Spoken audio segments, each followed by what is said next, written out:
Llegó la hora de conocer las informaciones más destacadas del continente americano. Acompáñennos a recorrer y analizar lo que nos une, nos preocupa y nos enorgullece como hispanoamericanos. Bienvenidos a Américas Noticias con Vladimir Kissinger. Pensaba cuando me tocó revisar el guión que me envió una de mis productoras que este iba a ser el programa más fácil. Y ustedes se preguntarán por qué digo esto. No porque la situación en Venezuela no sea compleja, por supuesto sabemos cuál es la realidad. Pero decidí colocar, al menos en el encabezado de nuestro video, en el Facebook Live, para nuestros distintos medios, decidí colocar un título publicado por Tal Cual Digital. Lo copié como vino. Y creo que no hay mejor manera que arrancar sino leyéndolo. Tal Cual Digital dice: ¿qué ha hecho la Asamblea Nacional Constituyente para reformar la Constitución en 2 años? Hoy, 30 de julio del 2019, se cumplen 2 años de haberse instalado ese adefesio jurídico en Venezuela. Parece mucho menos, pero no, ya esta gente tiene 2 años gobernando a través de un poder supraconstitucional que tanto daño nos ha hecho en el país. Entonces, Tal Cual Digital se pregunta: pues, ¿qué ha hecho la Asamblea Nacional Constituyente para reformar la Constitución en 2 años? La respuesta obvia: nada. El 30 de julio del 2017, tras el inconstitucional método de convocatoria y aún más cuestionadas elecciones, la Asamblea Constituyente se instaló en el hemiciclo protocolar del Palacio Federal Legislativo, espacios que comparten con la Asamblea Nacional. Su objetivo: reformar la Constitución de 1999, la cual por supuesto no han reformado, la cual muy probablemente no vayan a reformar, al menos en el corto plazo, porque insistimos, el objetivo fundamental que se manejó en esa oportunidad fue crear un momento de quiebre en el cual se pudiese montar la excusa de la Asamblea Nacional Constituyente para a su vez desmontar el único poder que quedaba independiente en Venezuela, que era el poder legislativo. No solamente acabarlo a través de la vía judicial, a través de la Asamblea del Tribunal Supremo de Justicia, ilegítimo, también ilegal, inconstitucional, sino además tener la oportunidad de un doble blindaje. ¿Qué significa ese doble blindaje? Bueno, pues tener la oportunidad de una Asamblea Nacional Constituyente que de facto y de carácter supraconstitucional decida los destinos legislativos del país, aunque no haya sido,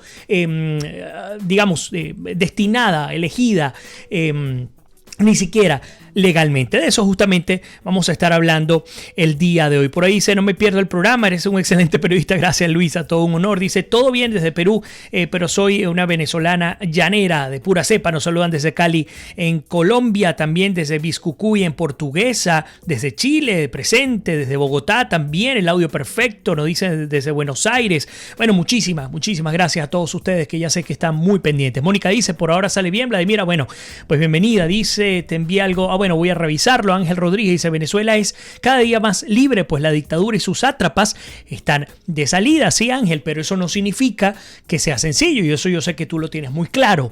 Y esa salida, el hecho de que esté presente no quiere decir ni siquiera que sea inmediata. Por eso es que hay que estar tan encima, y seguramente me extraña que no me han hecho esa pregunta aún.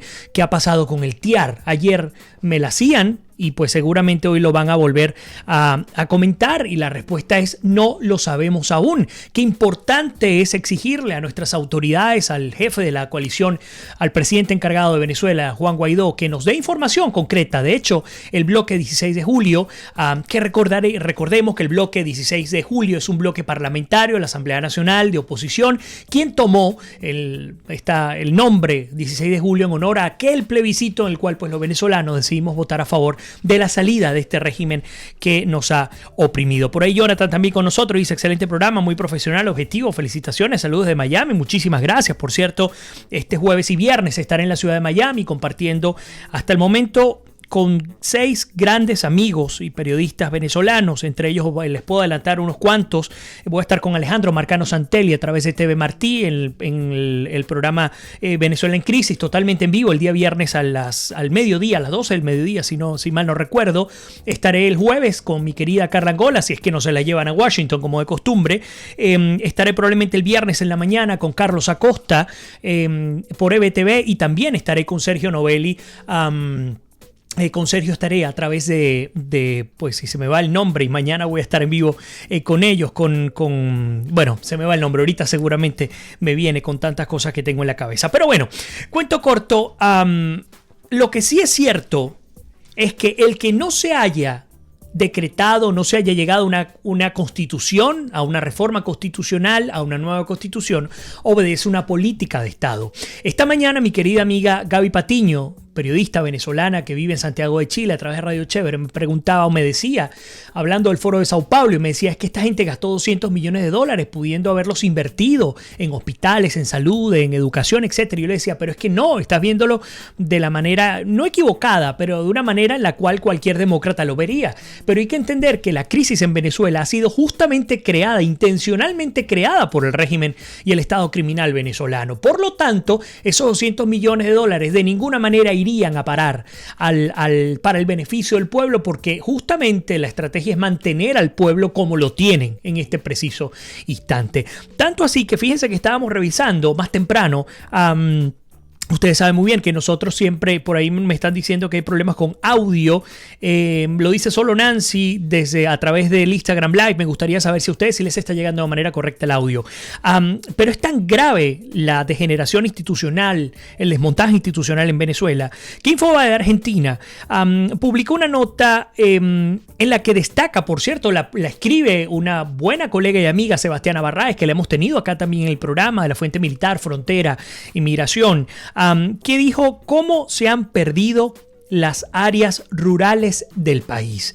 No es algo nuevo, no estamos, digamos, dando ningún tubazo, es algo que ya ustedes conocen. Sin embargo, aunque no estemos dando ningún tubazo, es importante hacerle el seguimiento a lo que está ocurriendo en la frontera venezolana, porque no solamente hablar de las grandes ciudades, sino hablar de cómo se encuentra en estado de sitio prácticamente toda la frontera en el país, de la cual al menos 2.200 kilómetros están junto a Colombia. Por ahí dice Matopi, no quiero ser negativa, pero no veo que la Asamblea Nacional le pone voluntad y corazón al TIAR.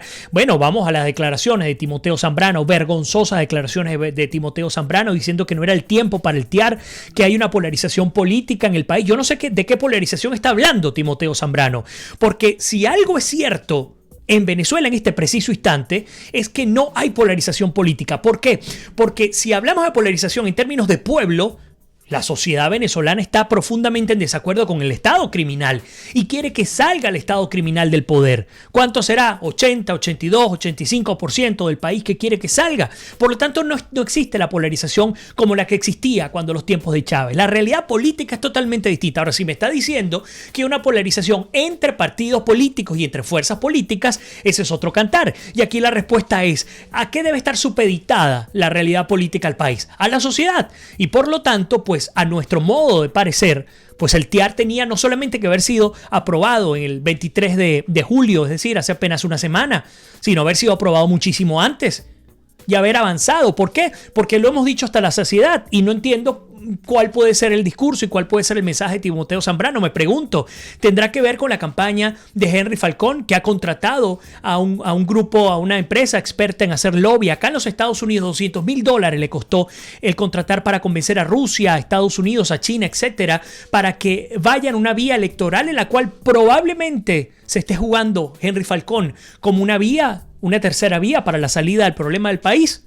Una tercera vía que podría potencialmente convertirse en aquella figura que todos conocemos, que fue Francisco Arias Cárdenas en su oportunidad, que salió incluso llamando asesino a Hugo Chávez, y era todo un parapeto, un teatro de operaciones como de costumbre. Insisto, son elementos que les traigo, que me vienen a la mente, que no están en el guión, pero sin duda alguna quiero compartirlos con todos ustedes. Entonces, hablamos del tema rural y vamos saltando de lo rural a lo citadino. El hecho es que hay 3 nuevas situaciones que extienden la guerra entre los grupos irregulares y las Fuerzas Armadas. No me gusta cómo Sebastiana administra esta palabra, porque a mi juicio, hoy día en la frontera, los grupos irregulares están conformados por grupos terroristas, por narcotraficantes, por colectivos, pero también por militares venezolanos. Tal como está redactada la nota, pareciera que la Fuerza Armada está luchando en contra de estos grupos, siendo la Fuerza Armada bajo la orden de Suárez Chourio, bajo la orden de Padrino López, bajo la orden de de Nicolás Maduro, pues se encargó de no tocar los campamentos, los destacamentos de grupos terroristas, como por ejemplo el caso del ELN. Bueno, les voy a hablar rápidamente de los 3 casos que se están manejando en la frontera venezolana. Lo primero, un grupo paramilitar habría asesinado a 6 integrantes del Brazo Civil, escuchen el nombre, Brazo Civil de la Corriente Bolívar y Zamora en el estado Barinas, por cierto, el estado Barinas, donde nació justamente el finado, y además no solamente el tema de donde nació el finado, sino donde más se está viviendo la tragedia con el ELN y con las guerrillas que están hoy día repartidas por este estado. Entonces, el primer elemento, 6 integrantes asesinados de un Brazo Civil de la Corriente Bolívar y Zamora en Barinas. Segundo lugar, otro grupo paramilitar, los Ureños, se llama, además este grupo es bien conocido, lo hemos hablado en distintas oportunidades al respecto. Este grupo, los Ureños, amenazan con toque de queda en la frontera con en el estado Táchira, en la frontera con Colombia. Segundo elemento, es decir, el cómo vemos en la práctica, cómo se controla la frontera, cómo se controla el interior del país, o cómo es controlado por grupos terroristas y por grupos paramilitares en el país, por grupos guerrilleros, por grupos que ya hemos hablado infinidad de veces. Pero qué interesante cómo Sebastiana lo presenta, la periodista Sebastiana Barraez, en términos concretos. Insisto, el primer elemento, asesinato de 6 integrantes del Brazo Civil de la Corriente Bolívar y Zamora, otro grupo terrorista que está operando en Venezuela. Lo que les acabo de decir del toque de queda por parte de los sureños. Y el tercer elemento, el ejército venezolano dio de baja a 4, aquí tampoco estoy de acuerdo con Sebastiana, disidentes de la guerrilla de la FARC. Mi querida Sebastiana Barraez, vamos a traerte de nuevo, si no esta semana, la que viene al programa. La FARC sigue operando y eso tú lo sabes perfectamente. La FARC nunca dejó de actuar criminalmente, ni en Colombia, ni en Ecuador, ni en Venezuela. Son 3 países los que se han visto afectados por las Fuerzas Armadas Revolucionarias de Colombia. Que manejaron toda una fachada, una careta para supuestamente entregar armas. Esta fachada o esta careta, además vergonzosamente aprobada, suscrita por parte de la ONU, de las Naciones Unidas, ¿sí? Pero nunca dejaron de secuestrar, de violar, de desaparecer. Y ayer justamente recordaba cuando Maduro aparecía diciendo que Jesús Santrich y que Iván Márquez eran combatientes de la paz y que quería que el Foro de Sao Paulo sirviese como una plataforma para denunciar los 250 asesinatos de otros combatientes de la FARC. Pues recordaba que en 55 años de lucha armada, con esta guerrilla terrorista, pues han muerto más de 220.000 personas en Colombia. Casi 6 millones de desplazados. Asesinatos selectivos creo que casi 2.000. Esa es la realidad de lo que se vive con estos grupos irregulares. Por eso es que de alguna manera es una espada de doble filo. ¿Por qué? Porque vamos a asumir que el régimen los invitó a instalarse en Venezuela para que los defiendan. Pero es que el régimen es perfectamente reemplazable cuando ya tú controlas el país. Así de sencillo. Y mucho más grave cuando sabemos que cuando salgamos de esta tragedia, estos grupos van a seguir operando en Venezuela.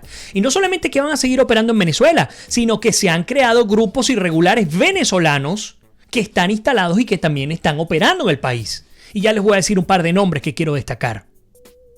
Por eso es que cuando decimos que tiene que haber medidas ejemplarizantes y que cuando venga la reforma, porque tiene que venir una nueva constitución, tiene que venir un nuevo sistema de gobierno, pues vamos a tener que aplicar tolerancia cero con lo que implica eso, con la seriedad del caso, pero hay que aplicar tolerancia cero. Y hay que aplicar la que aplicaba Uribe en su oportunidad, en el 2008, 2009, 2010, cuando él decía, señores, cárcel o tumba. Más nada, la cárcel o el cementerio. Que suena radical. Bueno, pero ¿qué otra manera puede haber cuando sabes que tienes un grupo de terroristas que están dispuestos a bañar en sangre a todo tu país, a toda tu sociedad? ¿Qué vas a hacer? ¿Cómo vas a negociar? Vayan al ejemplo de la negociación del acuerdo de paz con Colombia. ¿Y dónde están los 2 principales cabecillas de la FARC? Protegidos en Venezuela. Y sigo adelante. El teatro de operaciones montado por Timochenko, que se los comenté el día de ayer también, diciendo que se habían bajado del carro de la paz. Por Dios, es un teatro de operaciones para tener una rama política, una rama militar, una rama de la extorsión y el secuestro, una rama narcotraficante. Es parte de la internacional, de la franquicia que se ha instalado.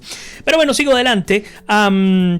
el hecho es que, adicionalmente, la reserva forestal de Ticoporo, insisto, estoy leyendo una nota de Sebastián Barraez, publicada por Infobae de Argentina, además medio del cual tengo el honor de escribir, dice que, por cierto, esta reserva forestal de Ticoporo está en el estado de Barinas también, es una zona esencialmente controlada desde hace varios años por las Fuerzas Bolivarianas de Liberación, o FBL, que luego cambiaron el nombre y ahora se llaman Fuerzas Patrióticas de Liberación Nacional, FPLN. Por lo tanto, para que lo sepamos de una buena vez por todas, no es hablar de sacar a los grupos terroristas extranjeros que están instalados en Venezuela, como el ELN, la FARC, el M-19, que algunos dicen que el M-19 no existe, pero también hay reductos del M-19, de Hezbollah, entre otros, sino también entender que hay instalaciones y hay comandos y hay grupos terroristas venezolanos, como las Fuerzas Patrióticas de Liberación Nacional.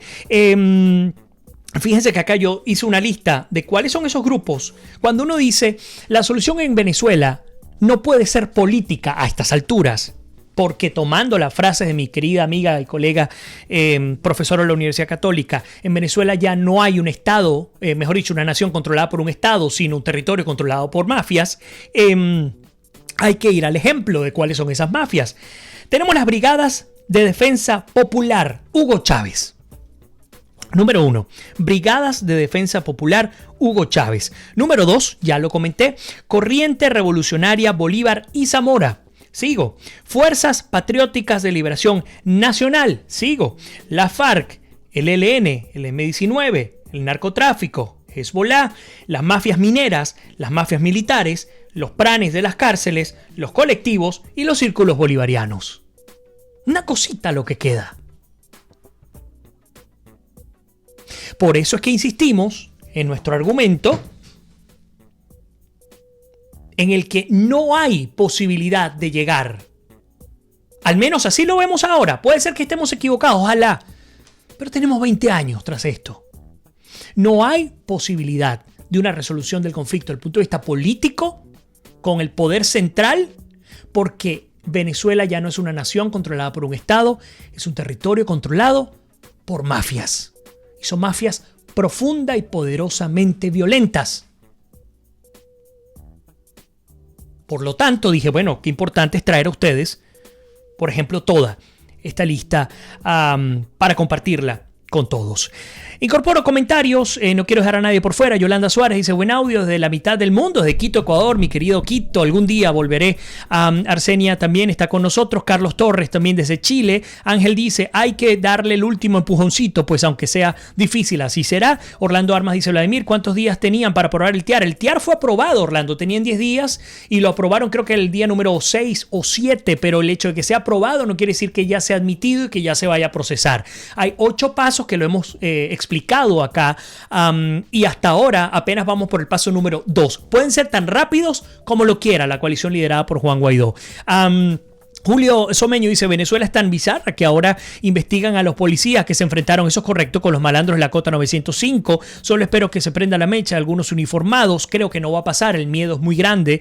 Daneisi también nos dice, hola desde Medellín, se ve y se escucha perfecto. Kareli Kika nos dice, hola Vladimir, saludos desde tu tierra amada, Guayana, en Puerto Ordaz. Muchísimas gracias. Tanta nostalgia de regresar a mi patria. Dice, ¿crees que de verdad el exgobierno le importa lo que gastaron en el Foro de Sao Paulo? En lo absoluto. Es más, una política de Estado, sí lo comenté al principio. Dice, pronto grabaré ese saludo. Muchísimas gracias, pues era todo un honor. Recuerden que están todos invitados a grabarme un saludo a, bueno, no a mí, América es Noticia, para colocarlo en todos pues, los saludos y las felicitaciones de toda nuestra gente querida que nos ha acompañado todos estos años. Orlando Armas dice, definitivamente cuando caiga este régimen hay que salir de algunos personajes de la oposición. De acuerdo contigo. Chichi Lora dice, quiero que los gringos busquen el hijo ladrón que está preso en Estados Unidos y disfrutando su dinero en Santo Domingo. Está bien la transmisión desde Indiana. Elías Prato con nosotros. Teófilo Sánchez, un abrazo para ti, Teófilo. Dice, Timoteo Zambrano representa aquella oposición que le ha hecho más daño que beneficios al país. Nuestra querida Ivonne Aristigueta. Rodolfo Castro también dice, Vladimir, no tanto en la frontera, sino todo en Venezuela. Totalmente de acuerdo. Grupos armados están en todo el país, enfrentamientos y muertes todos los días. Nuestra queridísima Lina Escobar también con nosotros. Ernesto Bates, Junior Pernalete, Lagunilla con valores, saludos, mi querido querido hermano David López, bienvenido. No hay problema, gracias por estar ahí conectados con nosotros. Ahí dice David, ¿quién puede llamar a la aplicación TIAR? ¿Solo Guaidó? A ver. Sí, es el presidente encargado de Venezuela quien lo puede pedir a partir de la aprobación de la Asamblea Nacional. Voy a recapitular rápidamente, si me lo permiten, porque veo que hay muchas preguntas, muchas personas preguntándome sobre el tema del TIAR. Vamos a ver si lo tengo a mano, porque bueno, tantas cosas que uno le toca escribir. Sé que el primer paso era justamente la aprobación en segunda discusión por parte de la Asamblea Nacional. El segundo paso es que el presidente Guaidó tiene que mandar él o la Asamblea tiene que mandar una carta dando la notificación de reingreso al Tratado Interamericano de Asistencia Recíproca. Aquí está. Es un instrumento de ratificación a la OEA, un instrumento que además ni siquiera se tiene que discutir, que es una gran ventaja. El paso número 3, la OEA registra el documento de ratificación de Venezuela y lo notifica a los Estados miembros. No hay ni siquiera una votación para decidir si eso es válido o no, así que tendríamos que darlo como un hecho, esa ratificación. El paso número 4, redacción de la solicitud. Este es el paso más importante a mi juicio. De la solicitud mediante la cual Venezuela pide justicia fáctica y jurídicamente, la conformación de una fuerza internacional que restablezca la paz y que normalice la democracia en Venezuela. Guaidó tiene que establecer una tesis completa de las razones que justifican la aplicación del TIAR. Yo lo decía en su oportunidad y ustedes también decían que estaban de acuerdo. Pues sencillamente pues tomar el informe de Michelle Bachelet creo que basta y sobra para poder hacer esta solicitud, además viniendo además de la Alto Comisionado de las Naciones Unidas para los Derechos Humanos.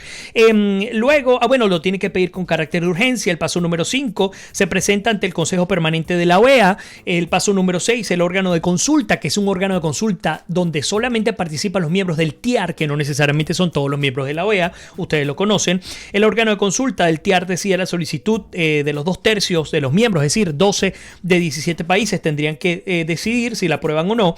Paso número 7, de ser aprobado se definiría la asistencia de cada estado, es decir, no todo el mundo daría la misma asistencia. Luego se le podría dar un ultimátum, que creo que esto ya se ha adelantado a Estados Unidos, un ultimátum antes de la vida de la fuerza. Y el paso número 8, el órgano de consulta establece los términos y las condiciones. Lo dije muy rápido, les pido disculpas, pero es que tengo mucho contenido para compartir con todos ustedes. Sigo adelante. Simón Teixeira dice: tienes un gran poder de oratoria, eres muy expresivo. Muchísimas gracias, Simón. Aparte de periodismo debería ser orador de audiobooks. Muchísimas gracias. Daniel dice: creo el programa de Sergio Novelli se llama Sergio al Día, correcto. José Correa, no, pero hablaba era del medio, BPI TV. Ahora sí me vino, BPI TV.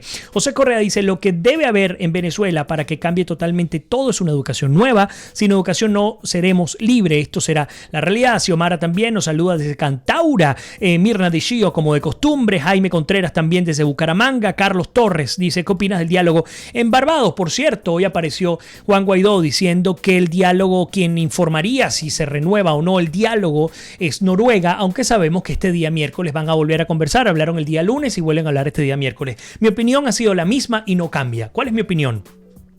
El diálogo no sirve para absolutamente nada siempre y cuando no se cumpla un requisito fundamental, que sería poner contra las cuerdas al régimen, que sienta una amenaza creíble, probable, que le obligue a ceder. Si esa amenaza creíble, probable no existe, el diálogo no tiene ningún tipo de valor. Por eso es que cuando yo veo o escucho o leo declaraciones como, por ejemplo, de Timoteo Zambrano, digo: ¿qué sentido tiene? ¿A qué estamos jugando? Porque es que si tú me estás pidiendo que me quede tranquilo y que no mueva el agua, para que esté tranquila, para ver si esta gente de buena voluntad, de buena fe negocia, pues yo lo que te tengo que recordar es que tenemos 20 años en este plan, que incluso en el 2001 ya veníamos negociando, ya veníamos con mesas de negociación, de diálogo, de encuentro, de negociación, de lo que ustedes quieren llamar. Por lo tanto, mi opinión sobre el diálogo es: la única manera de sentarme en la mesa es que el otro sepa que ya no le queda otra opción. Pero resulta que al Estado criminal en Venezuela aún es que le quedan opciones. ¿Y por qué? Porque, insisto, no es un Estado, no es una nación controlada por un Estado, es un territorio controlado por mafias, lo que lo hace muchísimo más complejo. La solución es mucho más compleja que el tema político central. Ya el país no está controlado por un solo grupo. Es mucho más grande. Por cierto, allí nos están facilitando información que probablemente esta noche publiquemos, que tiene que ver con Christopher Figueira. Sigo adelante. Jaime Ortiz con nosotros. Fidel dice, tenemos un gallo fino recorriendo los estados, pero un solo golondrino no puede hacer el verano. Hay que actuar con contundencia para ver los resultados. Sigamos pues el ejemplo de que Nueva York nos ha dado, nos dice Fidel Orlando González. A ver, me vengo para el Instagram Live. Gracias, por cierto, a todos por compartir el programa del día de hoy. Les pido que nos sigan apoyando, a aquellos que están conectados a través del Facebook Live. A ver, me vengo bien arriba. Dice, en vez de tratar de sacar al narcodictador, está comiendo lo que come el pollo. Asumo que estamos hablando de Timoteo Zambrano. Ninosca dice, ¿qué opinas de la amenaza de Maduro de meter presos a los que insistan con lo del TIAR? Bueno, no solamente Maduro, Cabello también lo ha dicho y no me extrañaría que lo haga. Yo siempre lo he comentado, es que si no hay acciones contundentes, va a terminar incluso cayendo el propio Guaidó, que es la última ficha en la cola, en la línea de espera para entrar en las mazmorras de los grupos de inteligencia, de los cuerpos de inteligencia venezolanos. Insisto, tiene que haber una amenaza creíble, lo suficientemente fuerte como para que esta gente no siga deteniendo y no siga perjudicando a los diputados en Venezuela. Nos pregunta Matopi, ¿qué se puede esperar de Patria Falcón? Aquí tengo la información de Falcón. Ahora seguro, si nos da tiempo, lo compartimos. Milagro dice, por eso estamos como estamos, con tanta bipolaridad y deslealtad a la Asamblea Nacional. Luisa Tuta dice, en el estado Táchira está vuelto un desastre. Elizabeth dice, Guárico es un desastre, Altagracia, Orituco, las bandas son un poder. Nest Vela dice, la ONU será que hay que pagarles para que vean... y de una vez se pronuncian a favor de Venezuela en vez de estar escuchando el gafo del dictador. Pues la ONU no va a hacer nada. No lo ha hecho con otras dictaduras, no lo ha hecho con otros estados criminales, no lo va a hacer de ninguna manera. Y por ahí me están llamando. No lo va a hacer con el caso venezolano. Sigo adelante. Pues la purga y una reforma brutal, nos dicen. Dilia Pérez dice, esta gente está atornillada en Venezuela, por eso será cuesta arriba salir de ellos cuando caiga el régimen. Roy dice, habla de pena de muerte, de cadena perpetua, bandas delictivas y las hay, nos están comentando. Yasuni Torres dice, madre mía, ¿qué han hecho esta gente en el país?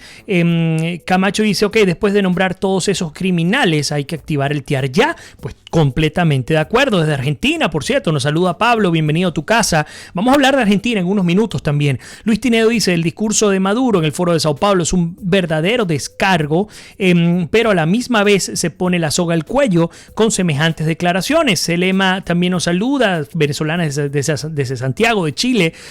Elis Sabrilis dice, Elis ya son una nueva amenaza una amenaza para el hemisferio.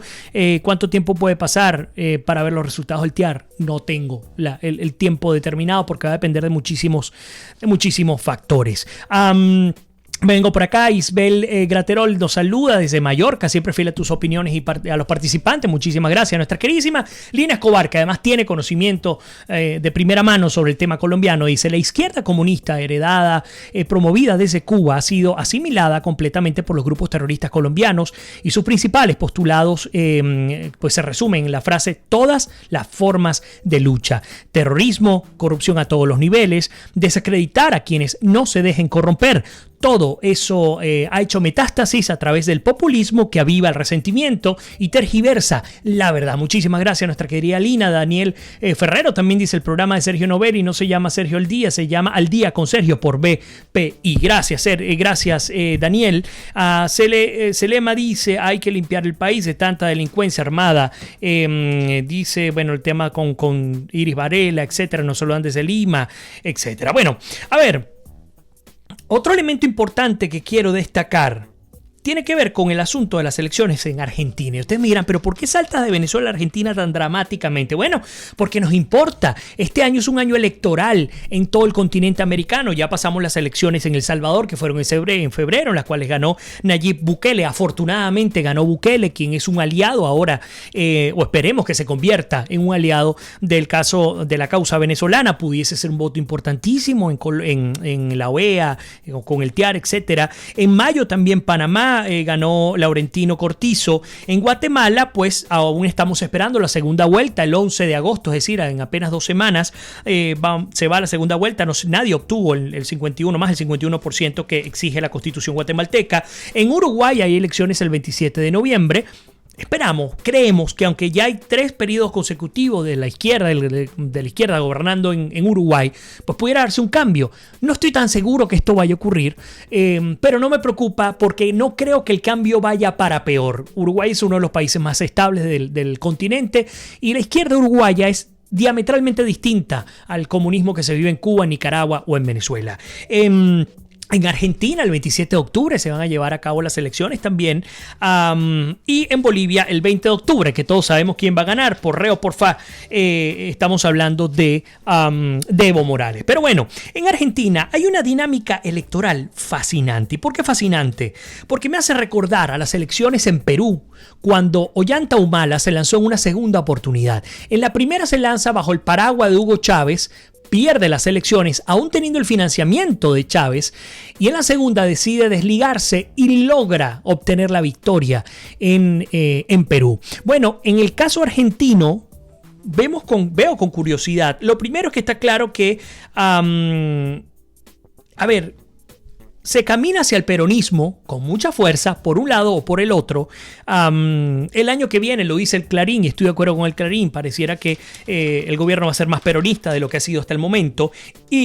Pero el punto que quiero destacar es que vemos cómo estratégicamente el candidato que está a la cabeza, que no es Mauricio Macri, no es el gobernante Mauricio Macri, es el opositor de izquierda bajo la alianza, bueno, no diría bajo la alianza, el que tiene en la alianza Cristina Fernández de Kirchner, Alberto Fernández. Alberto Fernández, el candidato presidencial a reemplazar a Macri también es candidato presidencial, se ha desligado, aunque tiene a Cristina Fernández de Kirchner como vicepresidenta, ha cambiado en términos de su discurso la naturaleza de lo que ha venido manejando Cristina Fernández de Kirchner. ¿Por qué?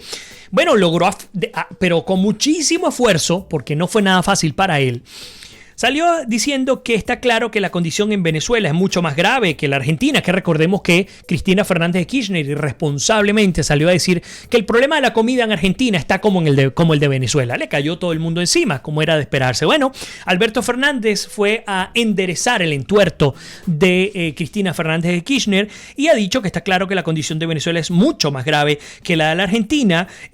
Además, el candidato presidencial de Frente de Todos se negó a definir el gobierno de Nicolás Maduro como una dictadura. Sin embargo, dijo que para mí es ganancia. Dijo, hay un gobierno autoritario. Ahora me pregunto, ¿será que Alberto Fernández habla de Venezuela y del régimen de Maduro como un gobierno autoritario solamente por un tema electorero? Porque sabemos cuáles son las alianzas en términos de corrupción, de narcotráfico, de tráfico de influencias, etcétera, entre Cristina Fernández de Kirchner, incluso con la familia cercana, inmediata de Hugo Chávez. Es decir, no son dos días lo que tienen los Kirchner gobernando. Ellos estuvieron 12 años en el poder. 12 años en el poder aliados a Hugo Chávez. Entonces nos preguntamos, porque además fue una estrategia de Cristina Fernández de Kirchner no lanzarse como presidenta, sino bajo la fórmula de Alberto Fernández, nos preguntamos cuál sería el destino para Argentina y para el continente de ganar nuevamente pues la presidencia de Argentina. Porque lo que sí es cierto es que si al día de hoy se llevan unas elecciones, se dan unas elecciones en Argentina, pierde Mauricio Macri. Esa es la realidad. Y habría que pensar entonces cuáles serían las consecuencias para todo el continente, pero sobre todo para Argentina. ¿Por qué? Porque bueno, en Bolivia no hay sorpresa, gana Evo Morales. En Uruguay, como les he dicho, la sorpresa sería que ganara alguien de derecha, otro candidato que no esté bajo la línea de Tabaré Vázquez, etc. Bueno, y estamos viendo en términos de estrategia también, José Pepe Mujica ha salido a decir que sí, que en Venezuela se vio una dictadura. ¡Qué casualidad! A 3 meses de las elecciones en Uruguay. 27 de octubre se van a llevar a cabo las elecciones en Uruguay. Entonces vemos a uno de los mentores de la izquierda y el comunismo en América Latina con sus diferencias, insisto, yo no estoy comparándolo de ninguna manera con el dictador Maduro ni con Chávez, igual que en el caso de Evo, totalmente distinta la realidad. Yo no estoy comparando por comparar, lo que estoy diciendo es que pertenecen a los grupos de izquierda, a los grupos que nos han llevado a las peores situaciones de nuestra realidad en cada uno de nuestros países.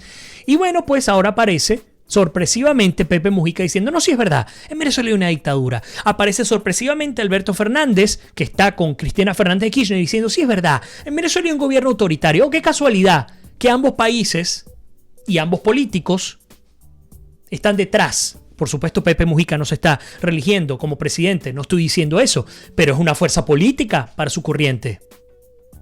Están detrás de obtener la silla presidencial. En el caso de Cristina Fernández y de Alberto Fernández, estamos hablando de ganarla de nuevo y en el caso de Uruguay, mantenerla. Poco para que tengamos idea. Zavala dice, no sé si en Argentina hay hambre, pero por mala que sea la gestión de Macri, creo que es preferible volver al socialismo, dice.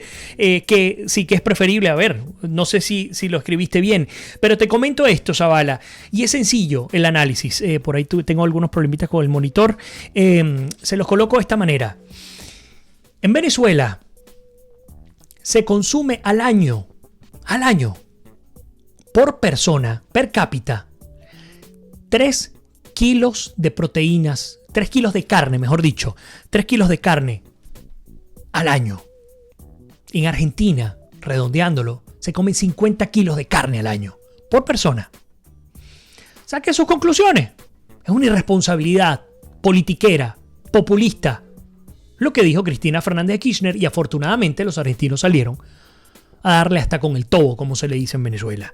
Ok, sigo adelante. Nos dice Selema, dice esa Cristina, la Córdoba, Evo Correa, los Castro son unos sanguijuelas, dice, están chupando Venezuela, más no poder. Bueno, ya no queda mucho. Roy dice obviamente que Alberto Fernández tiene ese discurso barato para ganar votos, dice, pero con Macri más hambre. Es que, Carmen, el asunto está, y lo dijo Macri en su oportunidad, yo no estoy diciendo que la realidad sea mejor con Macri.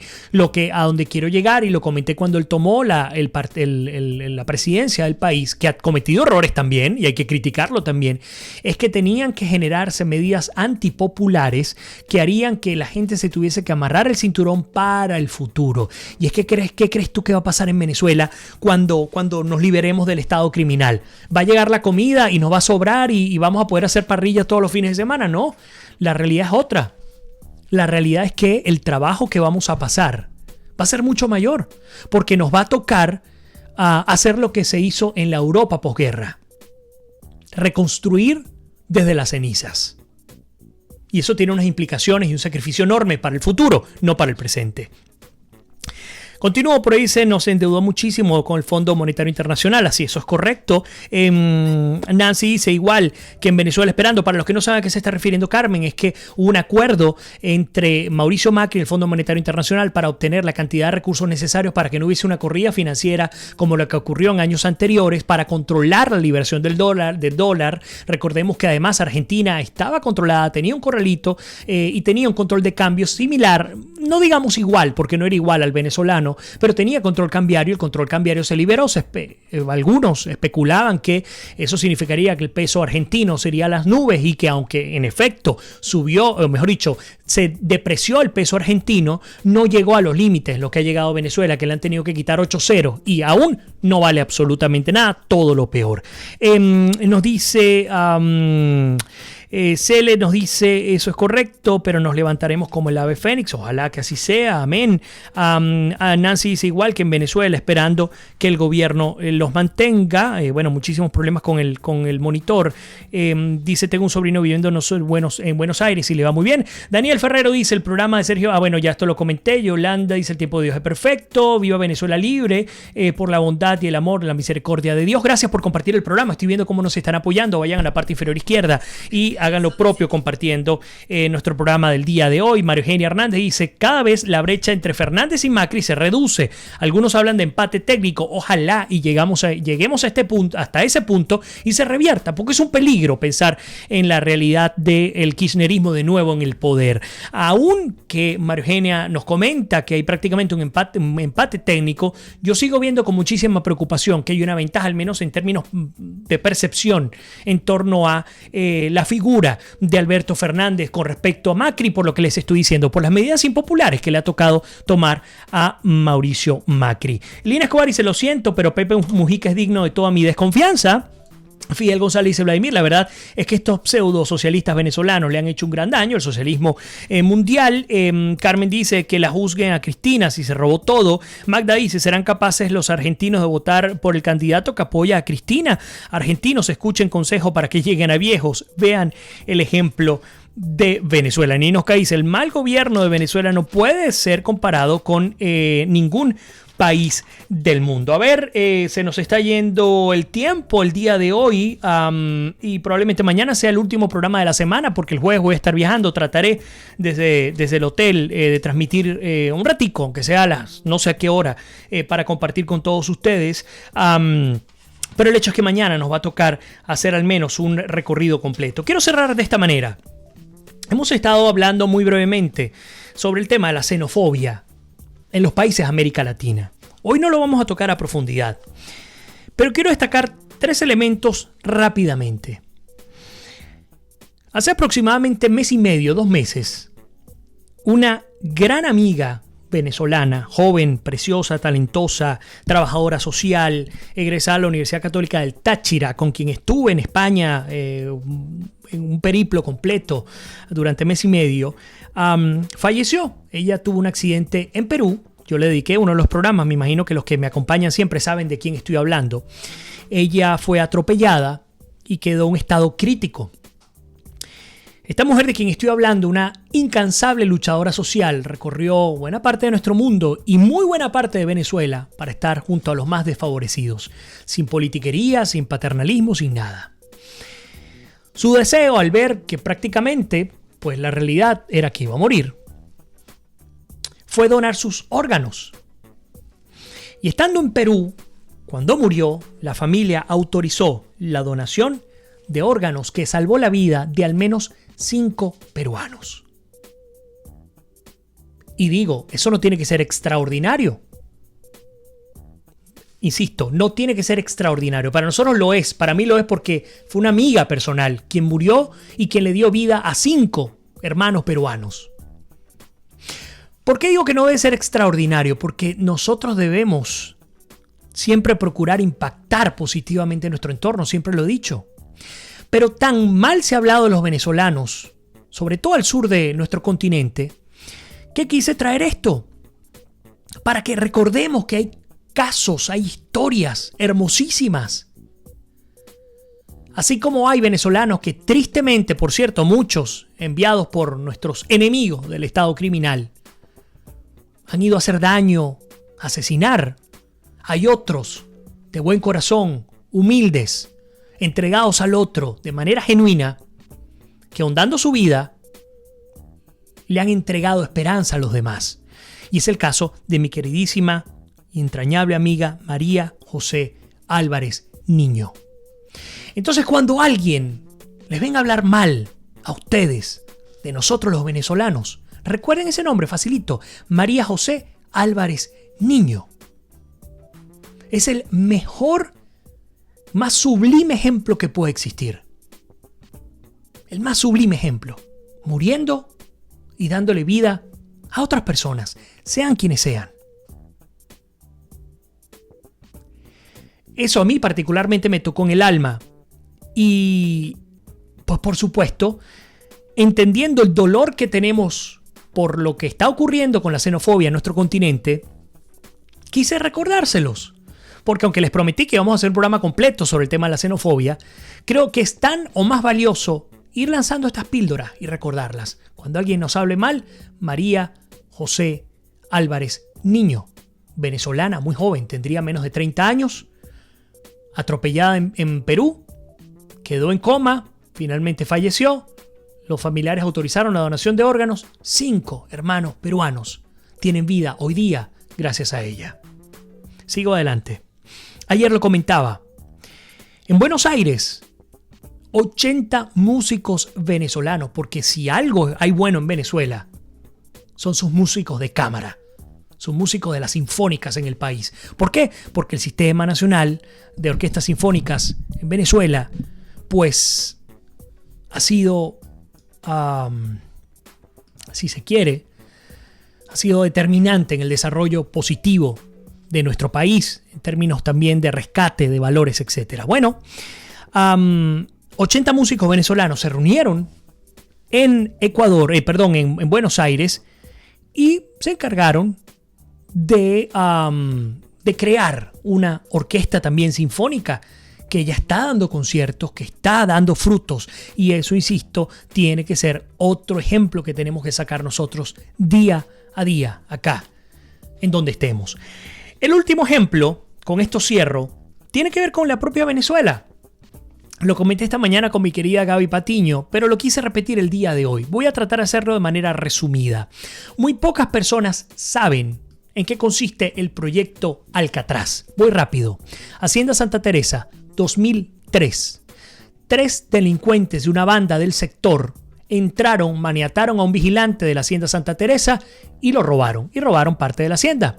Fueron detenidos estos 3 malhechores y fueron llevados a la prefectura, a la policía, lo que ustedes quieran llamar.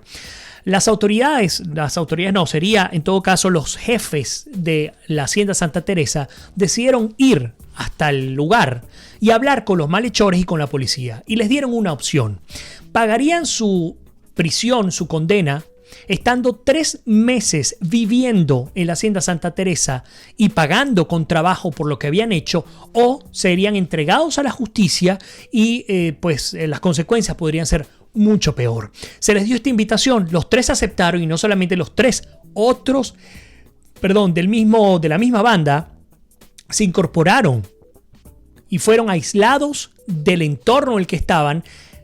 Vivían en la Hacienda Santa Teresa, trabajaban en la hacienda, había programas de rugby, por ejemplo, para el manejo de la violencia, etcétera, de liderazgo, psicológicos, etcétera. Y resulta que esta gente fue regenerada. Pagaron su pena.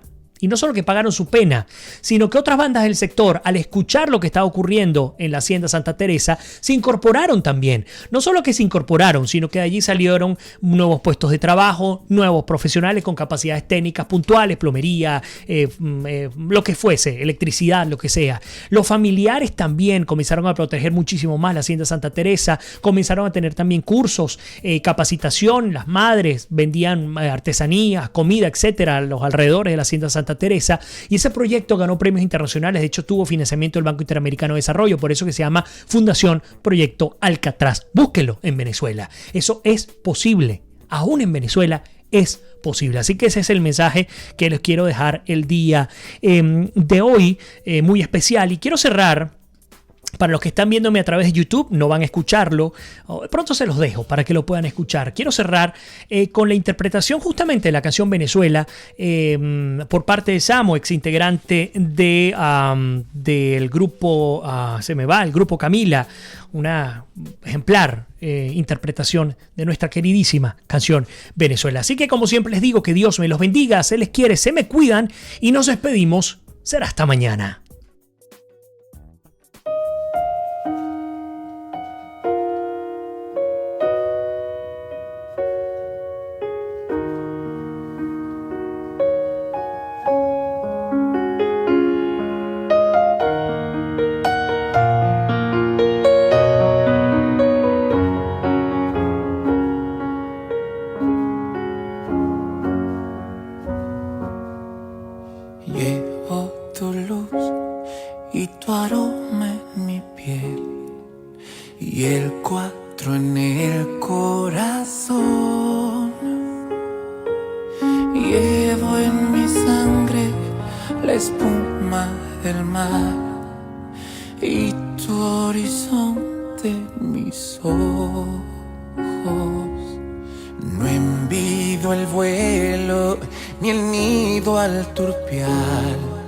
Soy como como el viento en la mies.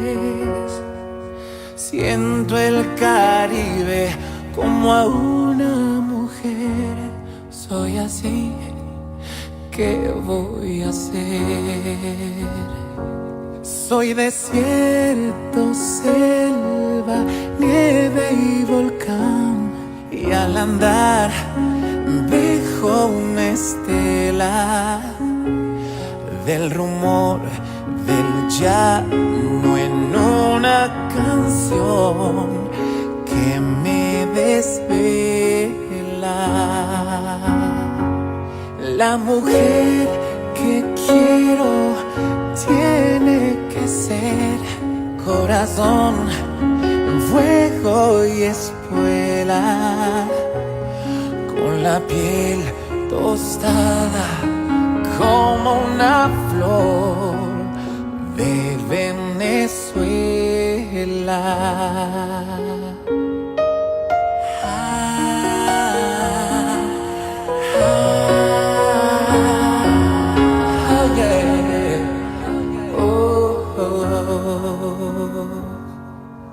Con tus paisajes y mis sueños me iré por esos mundos de Dios, y tus recuerdos al atardecer me harán más corto el camino. Entre tus playas quedó mi niñez, tendida al viento y al sol. Y esta nostalgia que sube a mi voz sin querer se hizo canción. De los montes quiero la inmensidad, y del río la acuarela, y de ti los hijos que sembrarán nuevas estrellas. Y si un día tengo que naufragar y el tifón rompe mis velas, enterrad mi cuerpo cerca del mar en Venezuela. Y si un día tengo que naufragar y el tifón rompe mis velas, enterrad mi cuerpo cerca del mar